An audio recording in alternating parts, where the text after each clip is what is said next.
পোনপ্ৰথমে সমগ্ৰ অসমবাসী তথা শিৱসাগৰবাসী ৰাইজক আগন্তুক দুৰ্গা পূজাৰ শুভাশীষ স্নেহ মৰম সকলোকে জনাইছোঁ।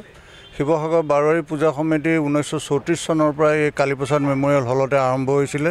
এই কালীপ্ৰসাদ মেমৰিয়েল হল মহাত্মা গান্ধীয়ে উদ্বোধন কৰিছিলে আৰু সমান্তৰালভাৱে সেই একেই চনৰ পৰা বাৰোৱাৰী শিৱসাগৰ দুৰ্গা পূজা সমিতি এই পূজাভাগ অনুষ্ঠিত কৰি আহিছে।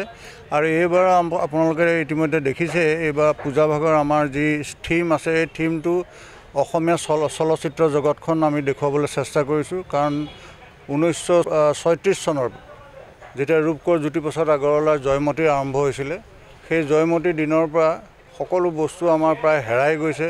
সেই হেৰাই যোৱা অসমীয়া চলচ্চিত্ৰ জগতৰ যি কাণ্ডাৰীসকল আছিলে, জ্যোতিপ্ৰসাদ আগৰৱালা, বিষ্ণু ৰাভাকে মুখ্য কৰি আমাৰ ডক্টৰ ভূপেন হাজৰিকা, ব্ৰজেন বৰুৱা, সেইসকল মানুহে যি অৱদান দি থৈ গ'ল অসমীয়া চলচ্চিত্ৰ জগতখনৰ লগত, সেই চলচ্চিত্ৰ জগতখন পুনৰাই আজিৰ নতুন প্ৰজন্মৰ লগত চিনাকি কৰি দিবৰ বাবে আমি এই প্ৰচেষ্টা কৰিছোঁ।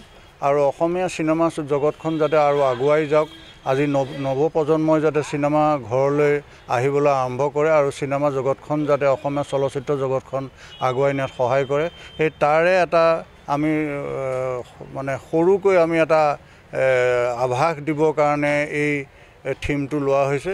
গতিকে ইয়াৰ পৰা যদি অসমীয়া চলচ্চিত্ৰ জগতখন উপকৃত হয়, তেতিয়াহ'লে আমি অতি আনন্দিত হ'ম।